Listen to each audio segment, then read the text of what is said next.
Hi viewers, welcome back to Kadapa తెలుగింటి రుచులు. ఈరోజు వచ్చేసి నేను నిజ జీవితంలో జరిగిన ఒక సంఘటన అనేది మీతో షేర్ చేసుకోబోతున్నాను. ఇంతవరకు నేను యూట్యూబ్లో చాలా వీడియోస్ చేశాను, వ్యూస్ కోసం చేశాను, సబ్స్క్రైబర్స్ కోసం చేశాను. కానీ ఇది సమాజం కోసం నేను ఈ వీడియో అయితే చేస్తున్నాను. నాకు సబ్స్క్రైబర్స్ రాకున్నా పర్వాలేదు. దయచేసి అమ్మ ప్రేమ అనేది జీవితంలో చాలా గొప్పది. అమ్మ అనే కాదు, ఏ రిలేషన్ అయినా చాలా గొప్ప రిలేషన్. జీవితంలో అవసరము, మనకున్న బాధ్యతలు చాలా ఉంటాయి.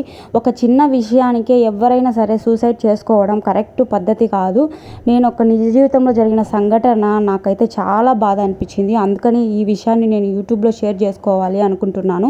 ఆ విషయం ఏంది అంటే కనుక, రెంట్ అడిగినారనే ఉద్దేశంతో 3 months నుంచి రెంట్ కట్టలేదనేసి అది అడిగినారనే ఉద్దేశంతో ఒక ఆవిడ సూసైడ్ అనేది చేసుకుంది. సూసైడ్ చేసుకున్న తర్వాత 2 నెలలు హాస్పిటల్లో ఉంది.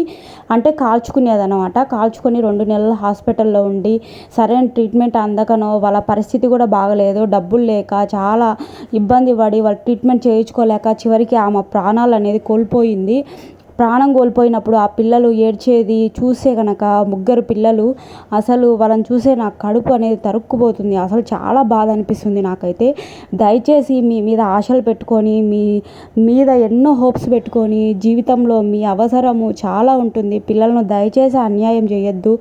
మనతో ఉన్న వాళ్ళని బాధ పెట్టద్దు.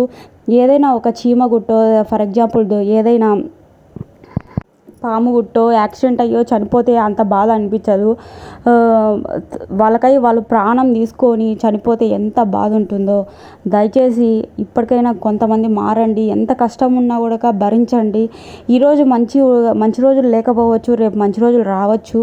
దయచేసి ఎవ్వరు కూడా సూసైడ్ చేసుకోవద్దని ఈ మెసేజ్ ద్వారా